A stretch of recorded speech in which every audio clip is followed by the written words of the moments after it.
warahmatullahi wabarakatuh. Bertemu lagi dengan saya Fajrul Farhan Hadid. Di sini saya akan coba menjelaskan tentang sejarah pendidikan Islam. Dalam video ini ada 4 topik pembahasan yang akan kita bahas di sini. Yang pertama yaitu apa itu sejarah pendidikan Islam. Yang kedua, bagaimana pendidikan Islam pada masa Rasulullah. Yang ketiga, mengapa di awal-awal dakwah Rasulullah itu melakukannya secara sembunyi-sembunyi. Yang keempat yaitu bagaimana pendidikan Islam pada masa Khulafaur Rasyidin. Oke, langsung saja kita masuk pada pembahasan yang pertama, yaitu sejarah pendidikan Islam. Apa itu sejarah pendidikan Islam? Sejarah pendidikan Islam adalah keterangan mengenai pertumbuhan dan perkembangan pendidikan Islam dari waktu ke waktu, sejak zaman lahirnya Islam sampai dengan masa sekarang. Juga merupakan cabang ilmu pengetahuan yang berhubungan dengan pertumbuhan dan perkembangan pendidikan Islam, baik dari segi ide dan konsepsi maupun segi institusi dan operasionalisasi sejak zaman Nabi Muhammad SAW sampai dengan sekarang. Yang kedua, bagaimana pendidikan pada masa Rasulullah. Rasulullah SAW mengajarkan ayat-ayat Al-Quran dan hadis kepada para sahabatnya. Beliau akan mengulang ayat-ayat Al-Quran dan hadis kepada sahabatnya sebanyak 3 kali hingga para sahabat tadi bisa menghafal dan memahaminya. Menurut J. Pedersen dalam tulisannya Madrasah in Encyclopedia of Islam, beliau memaparkan bahwasanya kemenangan umat Islam pada Perang Badar, Nabi Muhammad SAW mengirimkan beberapa orang penduduk Makkah untuk mengajarkan keterampilan menulis kepada penduduk Madinah. Nabi juga mengirimkan guru dan mengajarkan Al-Quran dari kalangan sahabat. Namun kegiatan belajar ini belum dilaksanakan oleh sebuah lembaga pendidikan yang terorganisasi seperti sekarang. Kegiatan belajar pada masa awal kekuasaan Islam dilakukan di masjid-masjid. Jadi dari masjid ke masjid, masjid ke masjid, dengan cara membentuk kelompok-kelompok,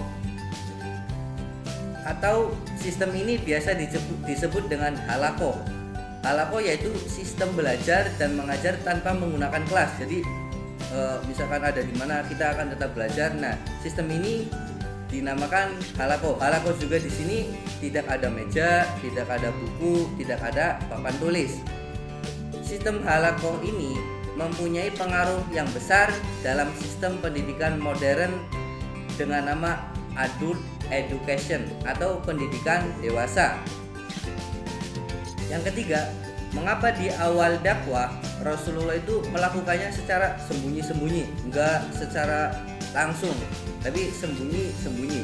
Ini kenapa? Rasulullah melakukan dakwah secara sembunyi-sembunyi itu hanya kepada kerabat, keluarga, dan beberapa orang-orang pilihan dari sahabatnya. Itu pun hanya berjalan 3 tahun. Adapun terkait dengan alasan mengapa beliau melakukan dakwah secara sembunyi-sembunyi, itu tidak disebutkan analisa tajam dan terang pada standar sejarah dan riwayatnya. Namun, apa yang segera terlintas dalam benak adalah bahwa alasan Nabi Muhammad SAW melakukan dakwah sembunyi-sembunyi ini dikarenakan karena adanya rasa takut Nabi terhadap perlawanan sengit dari kaum Quraisy, yang mana kaum Islam itu baru sedikit, belum banyak seperti sekarang. Dan juga beliau itu khawatir dengan bahaya yang akan mengancam keselamatan dakwah Islam dan juga kaum Islam sendiri. Takutnya ada yang dibunuh atau yang disiksa dan yang lain-lainnya. Yang keempat yaitu bagaimana pendidikan pada masa Khulafaur Rasyidin. Khulafaur Rasyidin ini ada setelah Nabi Muhammad SAW itu wafat. Nah, Khulafaur Rasyidin ini terdiri dari 4 orang. Yang pertama Abu Bakar, yang kedua Umar bin Khattab, yang ketiga Utsman bin Affan, yang keempat yaitu Ali bin Abi Thalib. Oke, kita petakan satu-satu. Yang pertama yaitu Abu Bakar As-Siddiq. Pendidikan pada masa Abu Bakar As-Siddiq itu mencakup pendidikan keimanan. Yang kedua itu pendidikan akhlak, dan yang terakhir itu pendidikan jasmani atau kesehatan. Pendidikan keimanan beliau itu menanamkan bahwasanya satu-satunya Tuhan yang wajib disembah itu hanya Allah semata. Dan yang kedua itu tentang pendidikan akhlak, seperti akhlak masuk rumah, sopan santun, dan sebagainya. Yang ketiga yaitu kesehatan, seperti kebersihan, gerak-gerak dalam sholat, merupakan didikan untuk memperkuat jasmani dan rohani. Selanjutnya yaitu pada masa Umar bin Khattab.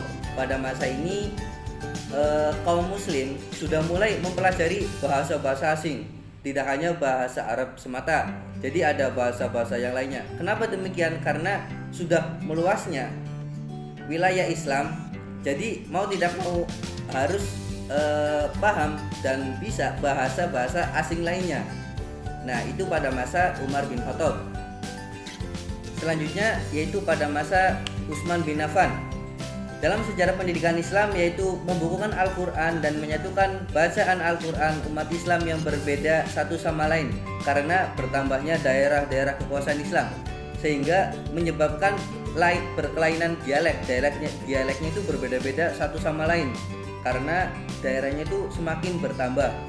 Nah, mushaf ini dikenal dengan nama Mushaf Utsmani, dan juga pada masa ini mulailah pendidikan membaca dan menulis itu diterapkan. Dan yang terakhir yaitu pada masa Ali bin Abi Thalib. Di masa ini yaitu beliau itu menonjolkan unsur Arab pada pendidikan Islam, mementingkan penulisan sebagai alat penghubung antara sanad, guru dan murid, dan juga kaum-kaum muslim lainnya.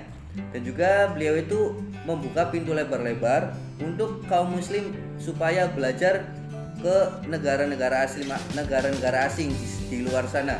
Dan yang terakhir itu beliau itu bergantung kepada surau atau masjid sebagai apa? Sebagai pusat-pusat pendidikan atau yang sekarang disebut itu sebagai institusi pendidikan. Oke, mungkin itu saja video tentang sejarah perkembangan Islam. Kurang lebihnya mohon maaf. Kalau ingin tahu video-video yang selanjutnya bisa ikuti terus di channel ini. Oke, see you next time, bye bye.